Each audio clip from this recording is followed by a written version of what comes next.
Target killing का मतलब ये है जो हिटलर ने जर्मनी में यहूदियों के साथ किया। सुनिए ना, आपको गाजा के बच्चे दिखते हैं, इजराइल के बच्चे नहीं दिखते हैं। आपको बांग्लादेश का दीपू चंद्र दास नहीं दिखता है, यहाँ का अखलाक दिखता है। आपके लिए इंसान वही है जो ला इलाहा इल्लल्लाह मोहम्मद रसूलुल्लाह बोलता है। उसके अलावा आपको सिर्फ काफिर दिखते हैं और काफिर की हत्या हो जाए तो आपका दिल कांपता नहीं। प्रॉब्लम यही है। क्या बात है सर? नहीं क्यों जाना है पाकिस्तान? अरे पहले चला जाना था आपको। अब आज आपको पहले पाकिस्तान जाना है। पहले मुझे क्या लिख के दे दिया? क्या अरे 47 में चले जाना था मैडम। देखिए, सबसे पहले तो ये जो मेरे आकर गले लगे, इसको गले पड़ना माना जाए, गले लगना ना माना जाए। दीपू दास को भी जाति देकर नहीं, धर्म देकर मारा गया। तो धर्म देकर मारा गया तो बोलिए कि धर्म देकर मारा गया। ये हिंदुस्तान का डेटा देने में लगे हुए हैं। हिंदुस्तान का डेटा नहीं चाहिए, इस तरह बांग्लादेश का डेटा। पिक्चर चालू करो बे। नहीं तो उससे जेनोसाइड। दोस्तों, आज का वीडियो काफी ज्यादा मजेदार होने वाला है, तो आखिरी तक जरूर से देखना है। तो आइए शुरू करते हैं इस वीडियो को। टारगेट किलिंग कैसे कहा जा सकता है?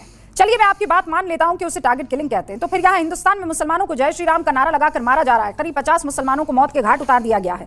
इसे आप टारगेट किलिंग क्यों नहीं कहते हैं? आप इससे अग्री करते हैं अभी भी या भाव बदले हैं? देखिए, मेरा बयान न्यूज 18 पे आपके ही रिपोर्टर ने लिया और वो करीब 10 से 15 मिनट का बयान है। मैंने उसमें जो कहा मैं अभी भी कहता हूँ। देखिए, टारगेट किलिंग का मतलब ये है जो हिटलर ने जर्मनी में यहूदियों के साथ किया।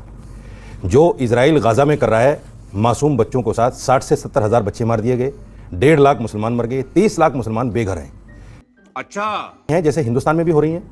हिंदुस्तान में 580 दलितों को, 580 बहुत बड़ा आंकड़ा है, 2022 से लेकर अब तक मार दिया गया। क्रिसमस डे पर क्या हुआ, सनातनियों ने किया, इस पर भी आपको नजर रखनी चाहिए। मैंने डिबेट किया है, मुझे मत सिखाइए। सुन लीजिए, मुझे बात पूरी करने दीजिए। मैंने डिबेट किया है, नजर ठीक रखने की बात नहीं है। ये सतीश केसिंग साहब वहां पर सामने खड़े हुए हैं। सतीश केसिंग साहब बगल में आपके भाई साहब, उनको बता दीजिए। रूबिका लियाकत ने न्यूज 18 इंडिया पे क्रिसमस के त्योहारों पर अटैक करने वाले हिंदू संगठनों पर डिबेट किया है। बात तो सही है। तो गाजा में बच्चों का कत्ल दिखाई दे रहा है, उनके साथ जो जेनोसाइड हो रहा है वो दिखाई दे रहा है। हमास का अटैक इजराइल पर 7 अक्टूबर का याद है। 1 साल के बच्चे को उठाकर अवन में फेंक दिया था आतंकियों ने, याद है आपको? याद है कि बच्चियों को उनकी मां से खींचकर हमास के आतंकवादियों ने गुफाओं में ठूस दिया था, आपको याद है? 200 से ऊपर और जाकर दनादन गोलियां चला दी गई थी। आपको ये जेनोसाइड है? मैं बताता हूं। ये जेनोसाइड है? बिल्कुल मैं बताता हूं। सुनिए, बताता नहीं, पहले ये बताइए ये जेनोसाइड है कि नहीं है? आप लोग केबीसी खेलना शुरू कर देते हैं। केबीसी नहीं, सुनिए ना, मैं बता रहा हूं। आपको गाजा के बच्चे दिखते हैं, इजराइल के बच्चे नहीं दिखते हैं। मैं बता रहा हूं। आपको बांग्लादेश का दीपू चंद्र दास नहीं दिखता है, यहाँ का अखलाक दिखता है। 1948 में जब इजराइल बना, उसके बाद से अब तक कितने लाख मुसलमान मार दिए गए, आपको याद है?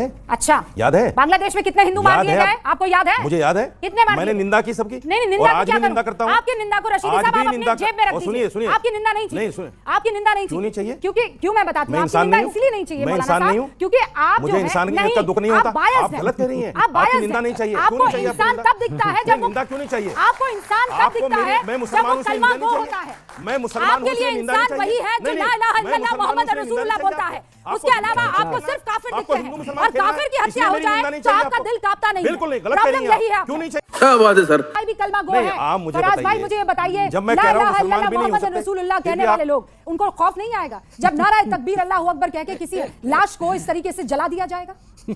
रूबिका जी देखिए, बेगुनाहों को और मासूमों को चाहे गजा में मारा जाए, ये फंस गया सी है, या बांग्लादेश में मारा पहले जाए, गजा आया ना या सर? पाकिस्तान में मारा, आप बोलिए। प्रॉब्लम यही है ना सर? अच्छा, पहले कुछ और आना है, आप बता दीजिए, जो बताइए बोले। बगल में बांग्लादेश है ना, अच्छा, आइए ना बांग्लादेश। नहीं, बांग्लादेश क्यों जा रहे हैं सीधा गाजा? पहले पाकिस्तान चले जाते हैं। नहीं, क्यों जाना है पाकिस्तान? अरे पहले पाकिस्तान, पहले चला जाना था आपको। पाकिस्तान अब मतलब ये आज भी आप यहाँ आपको बताएंगे पहले कि पाकिस्तान जाना है। पहले मुझे अच्छा लिख के दे दिए, क्या क्या अरे बोलना है? 47 में चले जाना था, जाना था ना तो। मैडम।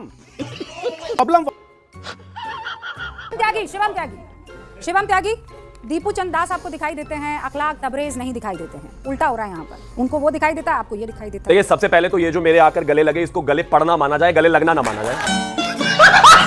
मतलब वो तो वो वाली बात हो गई कि हम आह भी करें तो हो जाते हैं बदनाम, और वो कत्ल भी करें तो चर्चा नहीं होता। आप बांग्लादेश में जो हिंदू हैं उनको तो हम बचा लेंगे, लेकिन जो हिंदुस्तान में बांग्लादेशी समर्थक बैठे हुए हैं उनका क्या करोगे?